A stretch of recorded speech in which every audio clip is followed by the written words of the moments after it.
In this futuristic, hard-to-believe tale, a socially awkward CEO who runs a VR company traps people in a metaverse. So weird. Our story begins on a Star Trek-esque spaceship where we meet Captain Daly. An incoming transmission from their treacherous foe, Valdak, springs the crew into action. Suddenly, the ship gets hit with a photon blast, sending shockwaves through its hull. Captain, whatever shall we do? Despite the panic of his second-in-command, Walton, Captain Daly remains cool as a cucumber. We have an incoming transmission, should we pick up? Moments later, another blast hits. The ever-calm and collected captain directs the crew towards a gas cloud in an effort to supercharge their photon lasers. Walton objects. Captain, there's no way we'll survive. Walton, you are a space fleet officer. Act accordingly. Soon, the photon lasers are primed to fire and the ship is set to engage. Fire. Another transmission comes through, this time a panicked one. The crew picks up as a defeated Valdak pops up on screen. Damn you, Daly, you haven't seen the last of me. Aight, blow this goon up. Aye aye, Captain. All is well and good, except for the fact that a space pod exited right before explosion. Well, we'll just let him get away. For now. Brilliant thinking, Captain. Hip hip, hooray! Zam! The captain gets all this praise and gets to kiss all the female crew and all the dudes cheer him on. This must be too good to be... Oh, wow. Okay, I saw that coming. Meet Mark Zuckerberg, the real Mr. Daly. He's awkward, unattractive, and probably smelly. In other words, a programmer. Just kidding, programmers, you guys are cool. He heads to work at Infinity, a VR metaverse company, and gets about zero respect from anybody. For example, this guy makes coffee for everyone except for him, and calls him fat. Skim milk. Yeah, good call. And then there's this dude. Okay, never mind, that was kind of your fault, man. Watch where you're going, alright? Wait, all these people look kind of familiar, don't they? Daly gets situated at his desk, and we spot his coworkers continuing to clown on him. Soon after settling in for the day, the real-life equivalent of an anime girl heads in to greet him. Why anime? Well, she spends the next minute speaking like this. Oh my god, you're Robert Daly, right? Oh my god, I'm such a fan of your code. You'd think we're still in another one of his fantasies, but no, this is real life. She's just a programmer who just got a job here and is truly in awe of his coding prowess. The new employee, Nanette, lets herself in and has a look at his pathetic, impressive collection of figures and Starfleet episodes. This is the first time in a while anyone has paid Daly any mind. Bob. And it's gone. Bossman Walton barges in with a toxic tongue. When the heck is that update coming? I don't know, I need to ask Kabir. No, you don't ask, you're the CTO, you need to tell them. Unfortunately, things get even worse for him as Walton starts putting the moves on Nanette. Oh hey, you must be new here. Have you been given the tour yet? And just like that, she swept away. So nice to meet you. You too. Daly checks in with Kabir about the update, but barely pays him any mind as his attention is occupied with his waifu. He watches on as she slowly becomes assimilated with the normies. Soon, she's probably gonna hate me like all the others. Boss, so we can get this update out soon, but we could also put all this other stuff in. Yeah, do all that. Daly mindlessly agrees, not realizing at the time that this is gonna go seriously past their deadlines. At home, Daly logs into what we now know is a VR simulation and lets out some steam. You're pathetic. Say it. Pathetic? Damn, this is kind of kinky. The rest of the crew is clearly shook, but we can tell that this isn't the first time. Daly gives Walton a piece of his own medicine. I'm not asking, I'm telling you. Before relegating him to the leg rest position before Daly logs off. Yeah, he deserves that. Back at work, Daly is greeted by Nanette. Hey, I'm making coffee for everyone. Was wondering what you wanted. You too? What? Oh, vanilla latte? While she brews those bad boys up, Shania starts up a little chat about the workplace. Oh yeah, this place is awesome. The bosses are great. The bosses? You mean boss, Walton, right? Oh, but what about Daly? Oh yeah, technically. Don't tell me you like him. Oh, no, not like that. Only professionally. His code is amazing. Well, don't be too nice to that guy. He gets a little starey. And he's listening in on the conversation. Creep confirmed. Should have known, given all the parallels. At his desk, Daly can be seen doing just as predicted, staring intently. He watches Nanette until night falls and she leaves. Wait, what the shit? Oh, he's just, cleaning up around the office, I guess. Okay, that's definitely not it.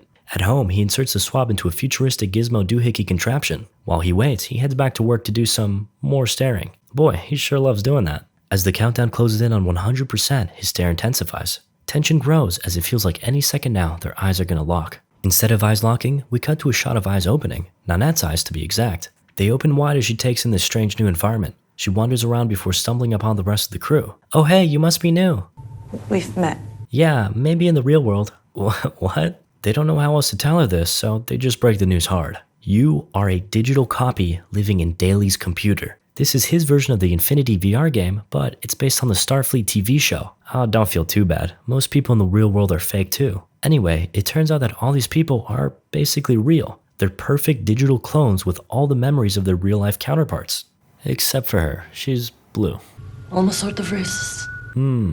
While Nanette takes it all in, Shania hands her a drink before revealing when and how they're all gonna get out of here. You can't leave. What? Nanette's panic intensifies when suddenly, Daddy's home. my subscribers after I got unbanned. Nanette runs off before her very being digitizes before being teleported to the main room. Lieutenant Cole, welcome aboard.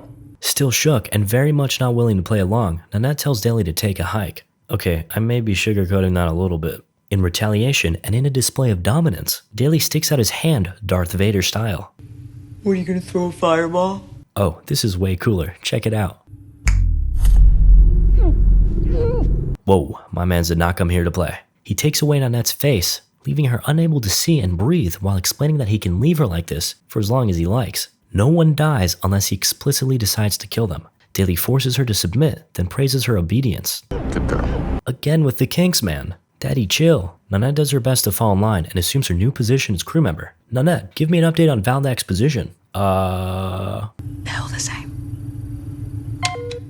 Okay, that's hilarious. Valdak is located and the squad prepares to beam down when Daly calls Nanette along. The squad materializes on a barren planet and heads towards Valdak's last known location. Nanette wastes no time trying to fight back. She attempts to convince Packard to use his blaster on Daly. Our guns don't even work.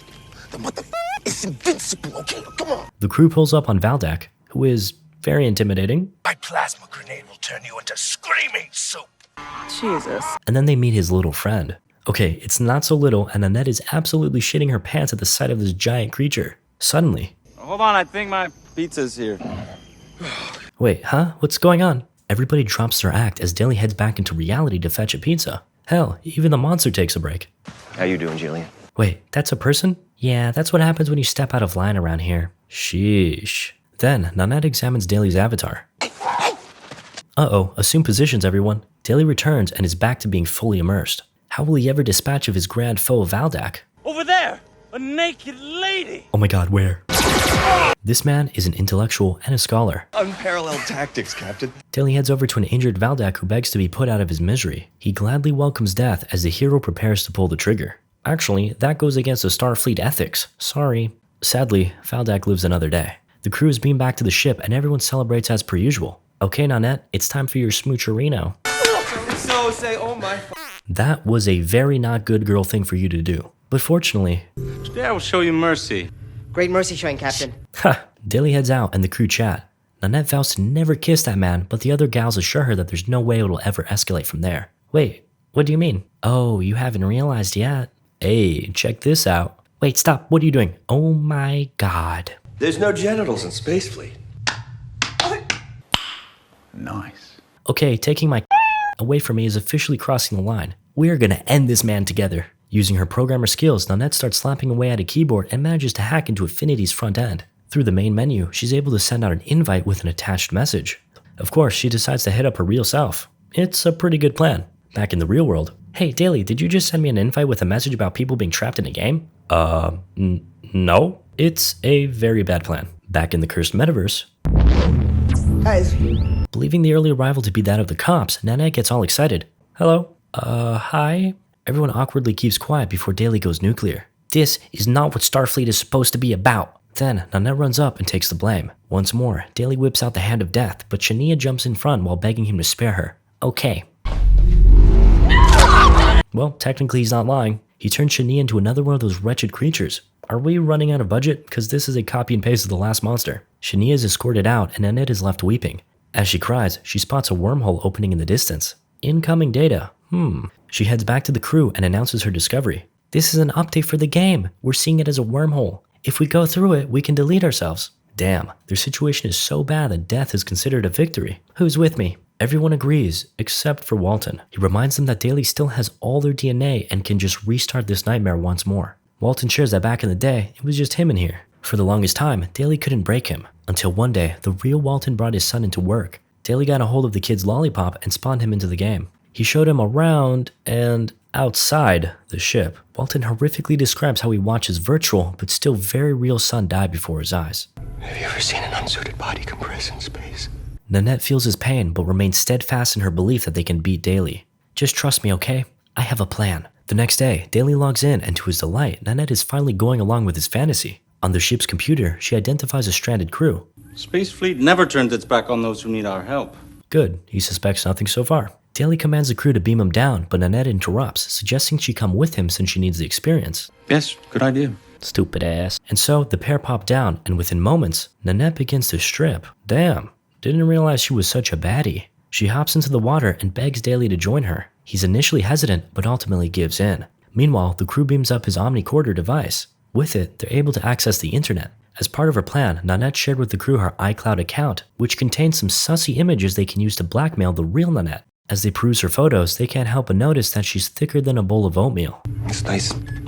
Nice bedding. Nice. Anyway, they send the blackmail message and a look of panic sets into the real Nanette's face. Then, they call her and tell her to do exactly as they command. Not wanting her absolute dump truck to be on the internet, she complies. Meanwhile, Daly and virtual Nanette are swimming around, having a swell old time together. Somehow in the real world, the real Nanette has already climbed Daly's balcony. She calls a pizza to his house while virtual Nanette continues to stall. Fortunately, the pizza guy gets there exceptionally quick. Daly heads back to the shore and we see that the omnicorder has already been returned. He uses it to log out, then the real Nanette makes her move. She breaks in, trashes all the DNA, then replaces Daly's VR device with a broken one. Like a smooth criminal, the real Nanette slithers out. Meanwhile, the virtual crew springs into action and starts blasting towards the wormhole. Daly attempts to log back in, but faces some planned technical difficulties. No matter, I have a backup. Oh crap. He logs back in and calls out for Nanette, but she's gone. He hits up the ship, but they don't respond. With no other choice, he commandeers a wrecked ship and speeds towards the others. Back on the main ship, the crew blasts through the asteroid belt towards the quickly shrinking wormhole. They only have a few minutes before the update is complete. Suddenly, the engines go out, and the only way to fix it is manually. Walton takes the initiative and hits up Daly for final farewell. He apologizes for taking advantage of him in the real world, but throwing his son out of an airlock was kind of not very cool. So, he ultimately regrets nothing. By the way, he doesn't actually die here because of how the game world works. So, he's stuck suffering forever now, I guess. On the bright side, the engines are restored and the crew makes it through. Miraculously, they survive and end up in the real game. Daly's modded code has been stripped away and the others are returned to normal. On Daly's end of things, his game files end up corrupted, his controls become disabled, and the game world is deleted before his very eyes. Forever trapped in his own creation, Daly's revenge fantasy comes to an end. Guys, I have been grinding so hard. I hope you know that, and we're climbing back up, so I'm really proud of everybody. Keep it up.